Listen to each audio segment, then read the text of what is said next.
Best time of year. March Madness has arrived. Duke plays an NCAA Tournament game today.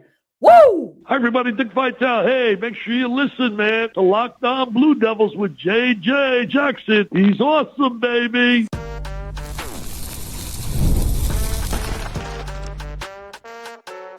You are Locked On Blue Devils, your daily podcast on the Duke Blue Devils. Part of the Locked On Podcast Network, your team every day. Hello, everybody. Welcome into another episode of the Locked On Blue Devils podcast. My name is J.J. Jackson. So great to have you here with us today on Thursday, March 19th, 2026. Duke plays basketball today in the NCAA Tournament, taking on Siena. We've got Jeff Fedotin here with us today on the program. We're going to be talking about the Patrick Ngongba II injury. Evan Bradds reports late last night that he's leaving Duke at the end of the season to be the next head coach at Belmont. All of that and more on today's show. You're at the place to get everything you need to know about Duke basketball. This is the Locked On Blue Devils podcast. I'll bring on my pal Jeff Fedotin from Forbes, who joins us on the show as he does so frequently throughout the course of the season. And Jeff, we heard injury news regarding Patrick Ngongba II from head coach Jon Scheyer. He appears to be unlikely to play in this game against Siena. Did not rule out the possibility that he would be able to play on Saturday should Duke avoid disaster and should Duke avoid being upset by the 16 seed. But a lot of people, the discourse right now is tons of confusion regarding what exactly is happening with Patrick Ngongba II, because I thought so and so many others believed, oh, he'll be back. He's going to be good to go for the NCAA tournament.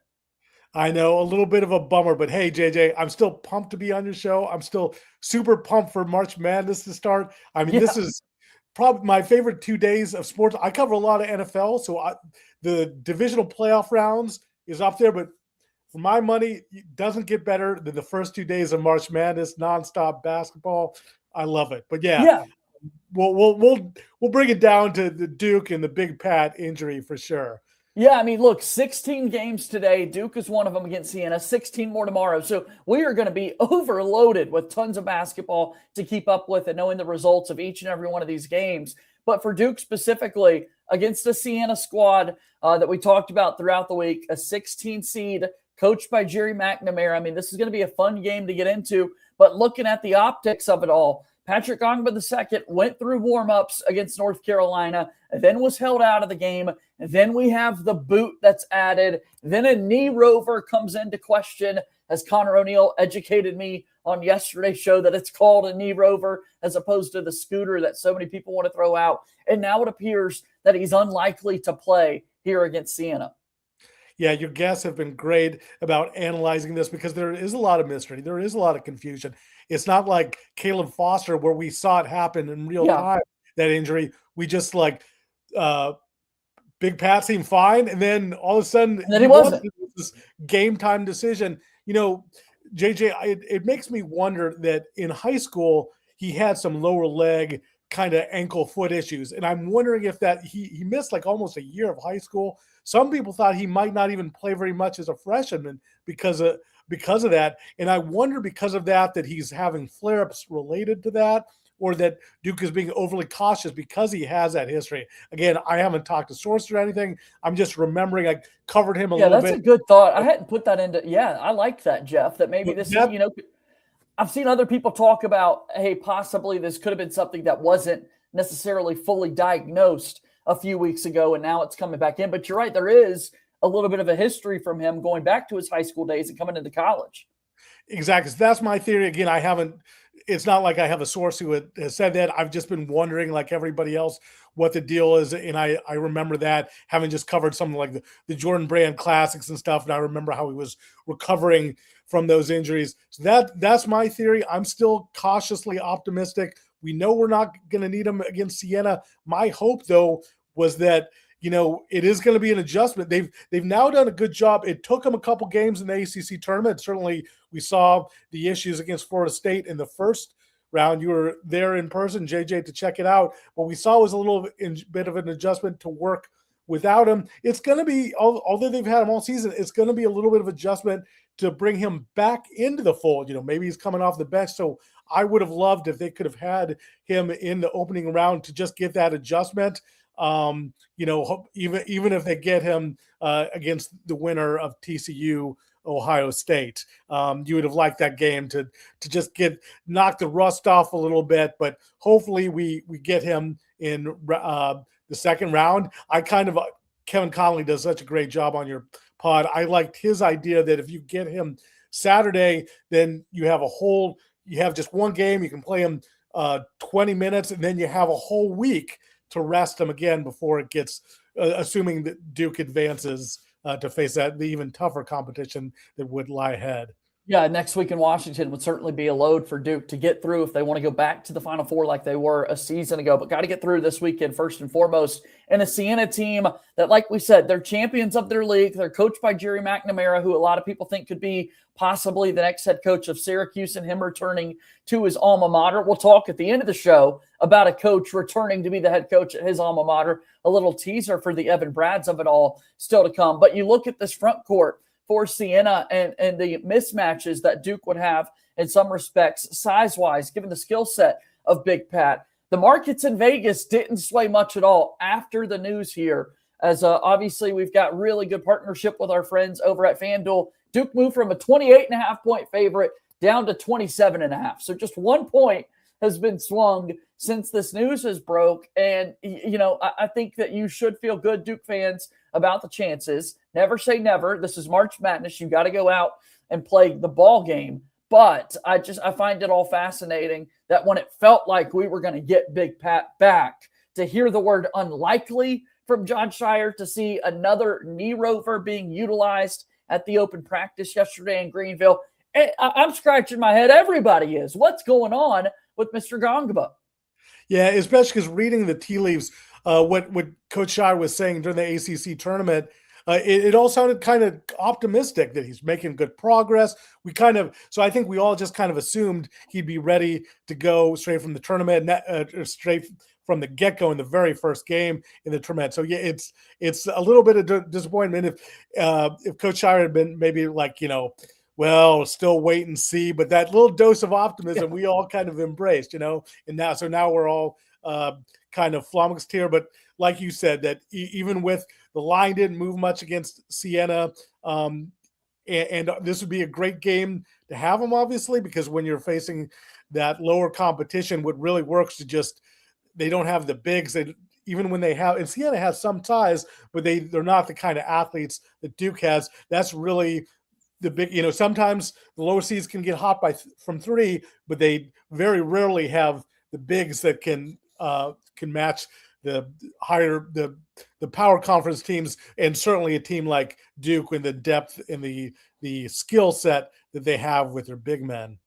Yeah, I hate it because for Patrick Ngongba II, recently he'd been soaring up draft boards. Yeah. And it really felt like he was going to have a pretty simple and easy decision to make when it comes to his NBA status going into next season. I don't know that necessarily has changed too much, but you don't want to be held out of competition altogether here in March. You want to be able to add to the tape and be a talking point for many teams. All the eyeballs that come with it, we've seen over the years, can really help boost your draft stock. Certainly. And now you wonder if this is going to be a little bit of a red flag. Again, we mentioned his high school history, so if he misses some time there, I'm sure, that's going to be the first question for him, his medicals. So absolutely the concern, not only for the Duke team, but also, for him going forward in his pro career. Like you said, he seemed like a no doubt first round pick. Hopefully this won't impact that too much. Without a doubt. Excited to see how other guys step up in the absence of Patrick Ngongba II. That's kind of the conversation we need to have after our first time out here on the program. What next? Game day has arrived for Duke. March Madness is finally here. Let's talk about it here in a moment.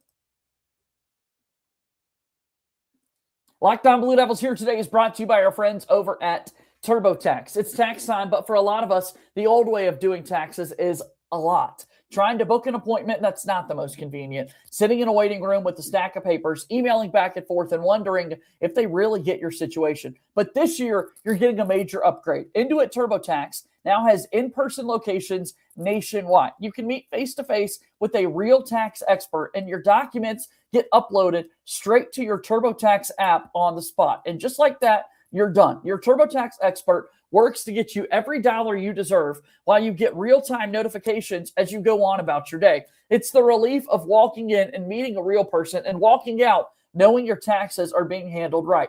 Head to TurboTax.com/local to find a store near you and book your appointment. TurboTax is a proud sponsor of Locked On Blue Devils.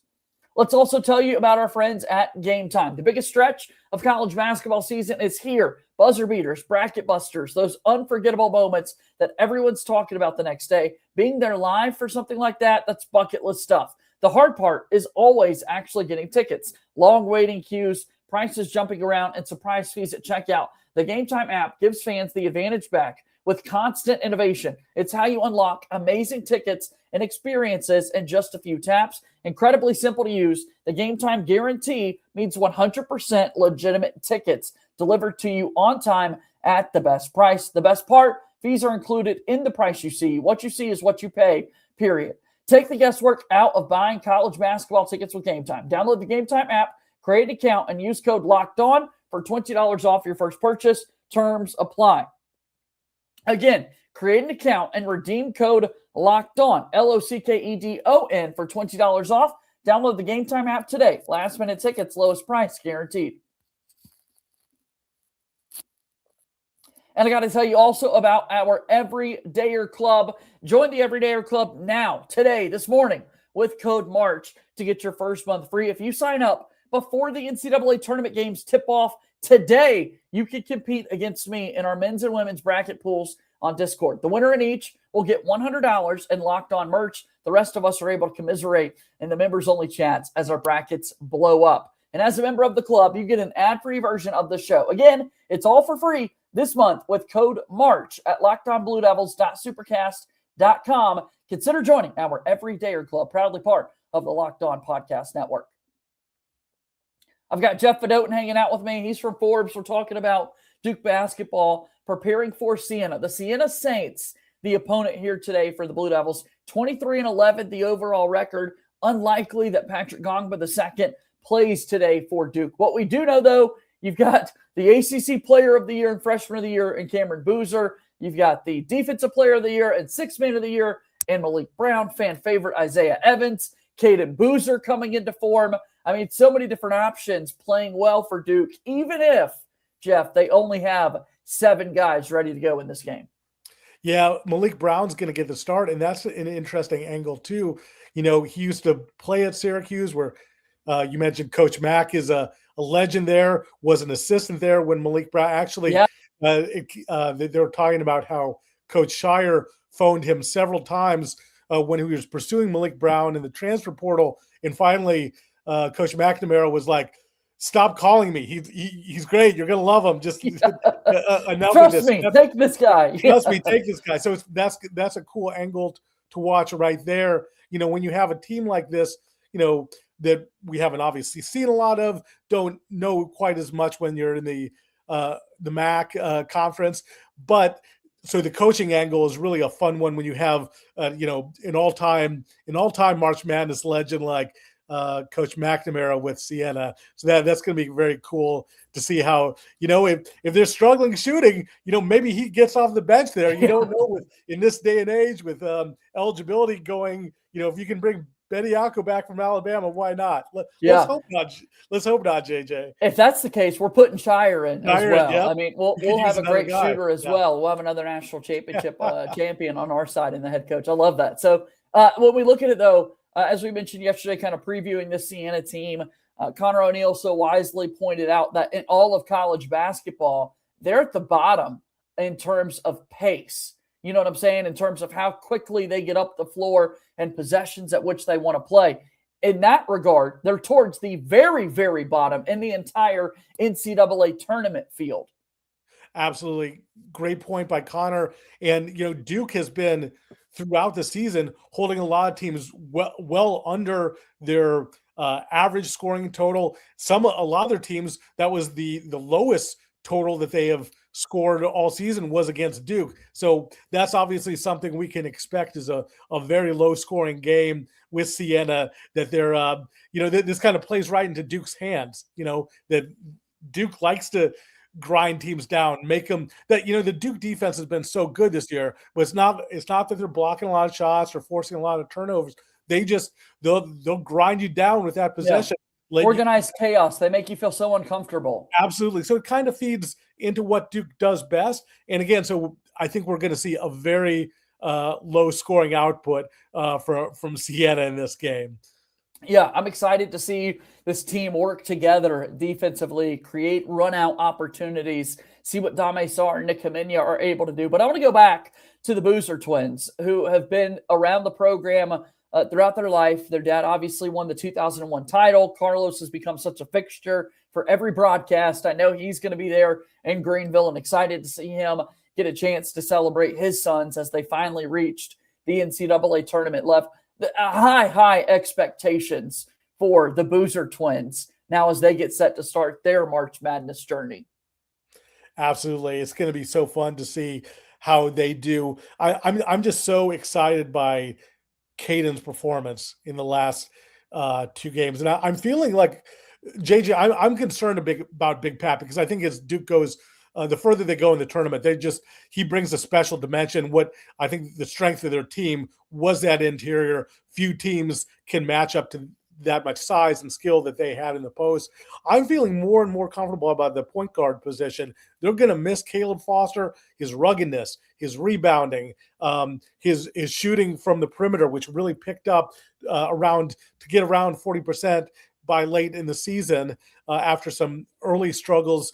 But Caden's bringing a lot of things. He's shown that he's a good rebounder himself. I mean, he had the plays of the game in both Virginia and Florida State, game winners there, being around the goal. He's really good around the rim with finishing shots. He's almost, I always thought the best player in the NBA at doing that was another Dookie, Kyrie Irving, just so around the rim. Caden's obviously not that. Yeah, he's special. That I'm obviously not saying he's that far, but it just, when I think of play around the rim, he's so good at that. He plays with pace. I'm really encouraged what I saw from Caden Boozer, so I'm excited about that. And Cam, what else can you say about Cam? He's going to be so stoked. He's such a competitive guy, such a winner. He had 13, 8, and 8 by any other player on the planet almost. That is a great game, but it was one of his worst games in the ACC championship game against Virginia. I think he's going to be super pumped coming off of that. And I actually think part of the reason, JJ, he struggled a little bit, I think he was a little bit gassed that 3 straight days, having to play a lot of point guard too was another thing to exhaust him, and also mentally stressful. So I think he's going to be refreshed, and I think he's going to be super motivated and super pumped for this game. I expect a dominant performance from Cam Boozer. Yeah, the irony of me being so complimentary of his endurance throughout the entire season, and now we finally see it 3 straight games in 3 days. Fortunately, that won't be a format that is ever seen again, because Cam Boozer's going off to the NBA, and there are rules in the collective bargaining agreement against back-to-back night performances. So good news for Cam Boozer. You don't have to do that again. You'll be fresh and ready to go in a game like this. And I think bounce back is I hate to say bounce back, because like you said, going 13, 8, and 8 is so incredible. Yeah, he doesn't have to worry about that on the next level, JJ. Like you said, not only does the CBA prevent that, but he's going to be such a prize commodity. There's going to be some load management for Cam Boozer. They're not going to let him play on the entire 48 minutes in the NBA, which he was coming close to playing all 40 minutes in the ACC tournament. Yeah, we saw all 40 from Caden, and I'm sure he's going to be ready to go, like you said, excited for this larger role that he's taking on. And let me give some love to Isaiah Evans, Showtime Slim. Going to need to step up, have a big-time performance for Duke basketball today against Siena. The three-point shot is something every team looks at when it comes to March. They talk about the overinflated basketballs and all the discourse around that. If Slim's in a good rhythm, I think this Duke team's going to be really tough to beat. Absolutely. And we know, the 3 threes, man, they're undefeated. Yep. So that's the number we're chasing. Yeah. And another guy I want to mention too is I'm really hoping they get some Brock Davis time, and I think that's possible against Siena.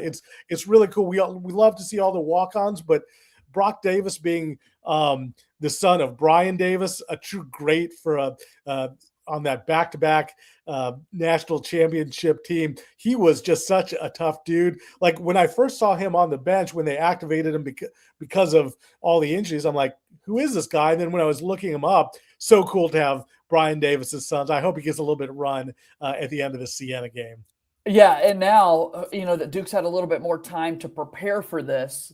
What's been nice is if fans go to goduke.com, you see Brock Davis officially added to the roster page. There in Charlotte throughout the ACC tournament, everyone's letting me know he's not there. He's not. And it's like, yeah, he wasn't there yet. But now Duke's had a little bit of time to add him to their roster page wearing that number 50 jersey. So shout out to Brock for being added to the team here late in a really fun spot. So Duke in Siena set to tip off the NCAA tournament today. And yet we have other news in the Duke basketball world. Evan Brad's heading out, an assistant coach exiting yet again for Jon Scheyer. We'll talk about that, what it means, and so much more when Locked On Blue Devils continues here in a moment. Locked On Blue Devils brought to you by 5-Hour Energy. Welcome to the 5-Hour Energy Flavor Draft with 18 different flavors to choose from, including new options like confetti craze, fruity rainbow, or cotton candy. There's something for everyone. The board is set, the flavors are ready, and I've got my number one pick for the 5-Hour Energy Flavor Draft. 5-Hour Energy shots give you a boost with zero sugar, and my favorite flavor, of course, is berry. Big, bold berry. Slightly sweet and a very fruity flavor. Classic mixed berry flavor with notes of raspberry and blackberry. I love how familiar it is. It's easy to recognize fruit profile. Also, you've got flavors like Tropical Burst, Peach Mango, Sour Apple, Hawaiian Breeze, Strawberry Banana. I mean, so many big-time performers when you look at the best 5-Hour Energy flavors. Find your new favorite flavor of 5-Hour Energy shots available online at 5hourenergy.com or Amazon. 5-Hour Energy is a proud sponsor of Locked On Blue Devils. All right, welcome back into the program. JJ Jackson and Jeff Fedotin. Evan Brad's in his first season as the Duke assistant coach is reported to be taking the job as the Belmont Bruins' new head basketball coach. Let's catch people up to speed, connect all the dots here that are in place. Evan Brad's in his first season at Duke came by way of the Utah Jazz and the NBA. Just 31 years old, a two-time OVC Player of the Year while wearing the Belmont Bruins jersey, set to be named the head coach because their current head coach, Casey Alexander, has done so well at Belmont, a really good mid-major program over the years, that he's going to take the Kansas State job, creating an opening and an opportunity for Evan Brad's to return to his alma mater. Yeah, absolutely. On one hand, it's a little surprising because so much was made of the fact that he had spent his whole coaching career in the pros and then kind of took a little bit of a turn to go to Duke in the college ranks. But on the other hand, JJ, like you said, he's 31. He gets to go back to his alma mater. That's a great job to be 31 and be the head coach of Belmont, which is, they're a regular team in the tournament and often making some noise there. Yeah. So what an opportunity for him, and what the churn that goes for the Duke assistant coaches. That carousel is in full swing, to add a little mixed metaphor. Also, testament to Jon Scheyer that teams continue to pluck his assistants. Of course, Lucas in Miami, how good a job he's done after a very short time in Durham. Even if you look at Emile Jefferson, went to the Celtics. Even Justin Robinson, who wasn't an assistant coach, but was with the program, getting to go to the Lakers. They've had a lot of movement there in Jon Scheyer's short time, which is, again, a credit to Duke of their winning program, and a credit to Jon Scheyer. Will Avery, a part of the Brotherhood, another assistant who was on Scheyer's staff and has stepped away. It has been a lot of moving pieces. Like you said, 3 straight years and assistant coaches left, and Scheyer's going to have to make a replacement. And talking about this as well, Brendan Marks of The Athletic has some reports in his story about Emmanuel Dildy very much being in the mix for the Charlotte 49ers job. So, we're setting ourselves up, Jeff, here for Scheyer to have to replace not 1, but 2 assistants potentially at the end of the year, because they both could be poached. He's done such a good job of finding assistants. I really like what he's doing, that he's keeping a lot of guys in the brotherhood, like the Tyler Thorntons of the world, but he's also branching out a little bit, which I like. He's deviating a little bit from the Coach K model that only had former Duke players. So I like that. He's finding a lot of, upcoming hot names like Brad's or people in the college ranks like Dilly. Just Coach Scheyer is so good at finding talent, whether that's players and recruiting. Recruiting is not just landing the biggest fish, but identifying guys. Seeing that guys like Con Knipple are even better than their rankings, and also identifying coaching talent. One of Jon Scheyer's strengths. Yeah, Jeff, what I love is just thinking about, Chris Carousel remaining so steady through all of this. And I bring him up because it's been awesome for me this year. When Scheyer wins the ACC Coach of the Year award, the very first person he thinks of is Chris Carousel, right? And so many times this year, he has deflected that attention towards other people in the building, but make sure that Carousel gets that praise. Chris Carousel has been in the mix for so many different head coaching jobs. I'm sure he's had plenty of opportunities that he's passed along and has wanted to be kind of that guy, that sounding board for Jon Scheyer. Not only that, having worn the jersey himself as a player, you know what Duke means to him. He was an assistant coach on Coach K's staff. Like, that part of it all is so special to me that Carousel has stayed plugged in and right there by Scheyer's side. Yeah, it's nice to have like a veteran presence too. Not that Carousel's old by any stretch of the imagination, but a lot of the guys, Brad's, Thornton, even Dildy's fairly young for a coach, I think like early 40s. So to have a guy who's a veteran guy and has been under Coach K, and also like Carroll's just a tough dude. Like he was kind of the enforcer on that great 99 basketball squad. So you want like a tough guy, a little bit of a hard ass on your coaching staff. So, and the other nice thing too about Coach Brad's, they're used to this. Last year they lost Jay Lucas, and they actually lost him for the NCAA tournament. It was the last game was that regular season finale against UNC, and then he bounced. So at least they have, by all what it seems like, Coach Brad's he's going to remain through the tournament. And that's a big positive there, and will be, it would be so. Obviously, they managed just fine without Coach Lucas, but it is a little bit of a challenge, and so it's nice that they don't have to worry about it for this tournament stretch. Yeah, keep it going. Everything's going to remain the same with Evan Brad's going to be there with Duke for this run.